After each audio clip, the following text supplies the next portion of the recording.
This is our new sprouted multigrain. There's already so much going on with the seeds on top. I still kind of go towards just the basic, regular, functional score.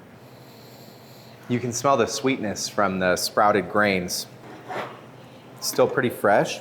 Super proud of this one and can't wait for people to eat it regularly and make it a part of their routines. So what do you do if you wake up one day to an email from your grain suppliers saying that the particular grain mixture that you had in your seeded multigrain loaf is becoming discontinued and they won't be able to get it to you? It's like 12 different grains mixed together.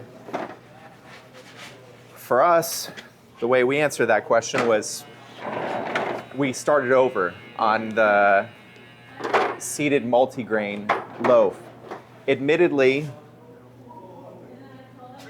what we had before was a good bread, but it wasn't that inspired.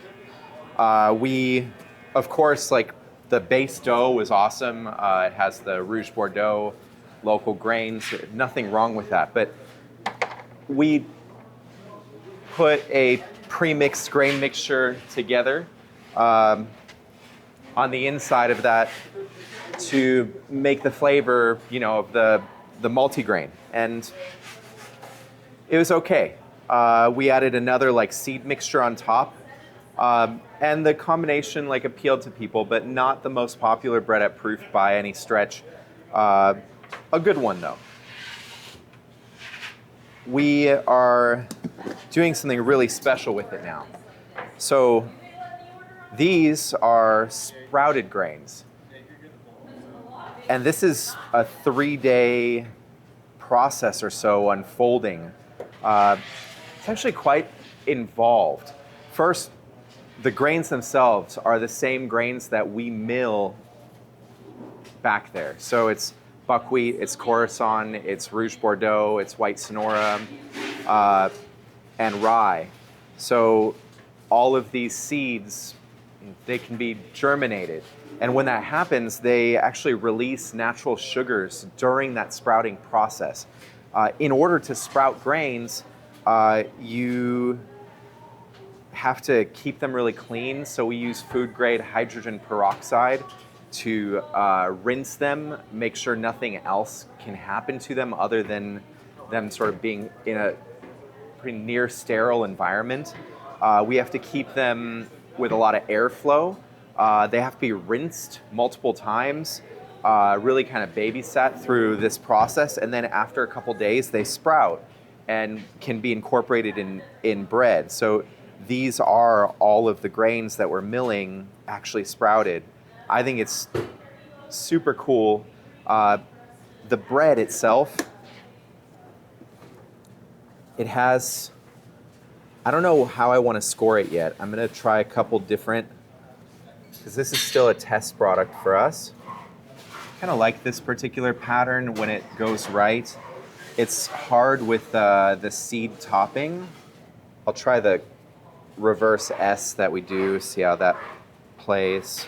So we'll see which of these looks the best. But this will now be a sprouted multigrain. The final flavor is really nice in the sense that because those sugars release during the sprouting process, it's not the same as just eating the grain mixture that we had before, which tasted just like softened grains. Nice texture, but it's far more complex of a flavor profile now that the grains have sprouted. And without adding any sugar to the loaf, it has a natural, subtle sweetness. But by using the word natural there, I mean truly natural. It's not an overwhelming sweetness. A lot of people might not even consider it. Certainly, there's no sugar, so per se added. I'm going to bake these much like we bake our country sourdoughs. And I have a few more to throw in on the next round. And I've probably got to bring these guys back to the fridge while we wait. But we're now ready to launch this loaf as a substitute for our seeded multigrain. We're going to call it the sprouted multigrain, and I think the story's a lot deeper. I mean, just the selection, like I said, of grains, all being kind of these heirloom, very flavorful and diverse grains that build a really complex flavor when they're all merged together. I think it's one of the coolest breads that we've ever put together. It's right up there in terms of complexity with the Coruscant or with the country sourdough, which are both like super nuanced breads now. I think we can be very proud of adding this one, despite the fact that it adds a lot of layers of complexity. That's part of the benefit of having a bakery at our scale, though. If you were to ask, like, why not stay smaller? Why not do one location? We couldn't mill our own flour if we had one location. We wouldn't be able to make it work economically. The foundations of our menu now reflect the layers of scale that we've achieved, meaning whether it be the complexity and the Coruscant of adding a scald process to every loaf, but that's hard to do when you're small. It's just another layer of work when you're barely keeping up to begin with. I lived that through the garage days. We wouldn't be able to do Coruscant as a garage bakery the way we do it today, at the scale we do it. Same with the rye. It's a whole different set of processes. Having rye and wheat sourdough is challenging. The scale helps. Milling our own grains, but then doing something like sprouting them over a 3-day process in addition to the all sourdough process that follows. Basically, you can't afford to do these things if you haven't built enough of a size to support them. If I'm going to pay somebody that time that it takes to sprout grains, they've got to do enough of them to pay for all that extra work that it takes to do it. So if you have one location, you might only sell 4 or 5 of these loaves in a day. Again, like sprouted multigrains have sort of a niche item. Most people don't naturally go there. So it's really exciting to add it to the menu. It sort of shows us that we're on the right track and that all this hard work in the background of like preparing for a new oven here, for instance, digging out, half the kitchen to do it is worth it because we get to pursue these like really awesome projects along the way. These guys are about halfway through their process right now and they're starting to get a nice rise. I have to be honest, I can't remember the last time I took our old seeded multigrain home as like the loaf I wanted. I enjoyed it once in a while with like avocado toast, but this now is going to enter my rotation. I just think it's a really well done recipe, and all the credit to Dave, who's really put this all together up until now and is still continually thinking about how to scale up the process of sprouting these grains. So by the way, if any of you guys do a lot of sprouting of grains, and if you've ever thought about how would you do it at scale, I would love to hear your feedback in the comments on that, because we're working through some of those challenges. So in the meantime, I'm going to let this bread bake finish and check on it pretty soon. Okay, so I'm ready to unload these sprouted multigrain loaves. I gave them a nice finish, sort of push the finish, because those extra seeds on the crust do their own thing to sort of resist the crust from developing. And I think it's a feature in this loaf to have one, so you don't want to underdo it. And what's interesting is the simple scoring is really probably the best. You can see that some didn't open up as well depending on how I scored them. So the most basic score does enough to showcase the loaf. There's already so much going on with the seeds on top. And so you can see, like,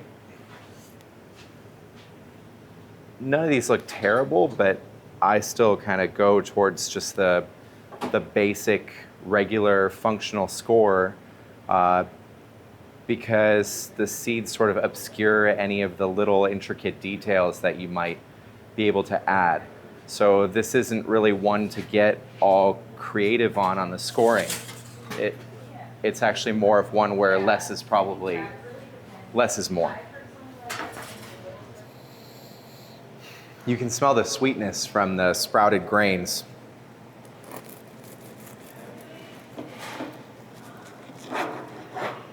Still pretty fresh, but a nice crumb. It opened up well. So appealing, that smell.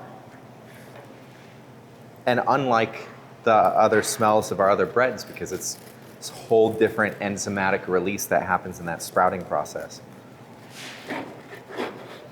So now I'm just imagining a thick slice like this, freshly baked from our oven, and then avocado.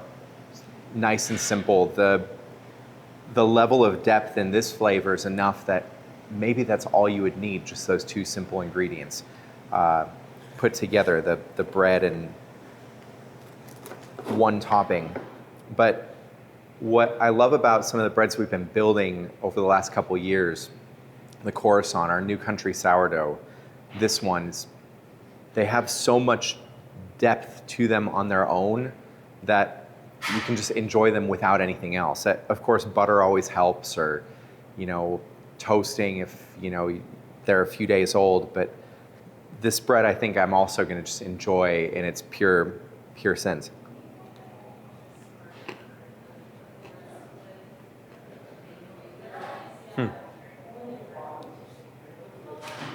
All the seeds on top give you this nice nutty and crunchy exterior. And then you get to the inside and it's balanced. You have subtle sweetness. You have good texture in the grains. It's appealing. Every bite, every second of chewing yields something new, and the experience sort of lingers the whole time that you're enjoying each bite. The loaf has a really nice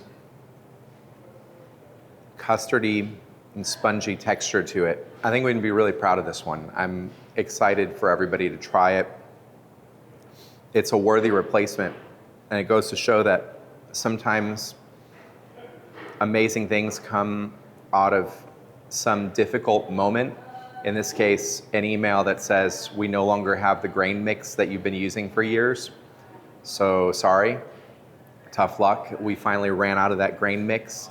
And meanwhile, Dave's been working on this in the background. We questioned if we had the bandwidth to do the sprouting and all of that, but it's working out. And I think by the next few days, actually, we're going to be able to get into a regular rhythm and make it a part of our ongoing menu. So here's to the sprouted multigrain. May it have a long life at Proof. It's easiest to score your loaves when they're cold. We eat with our eyes first. You have to understand your audience enough to be able to say, I'm going to be charging a lot of money for my super crazy cool thing, or it's so cool and so creative that only you can do it, and then you don't stand a chance of scaling it.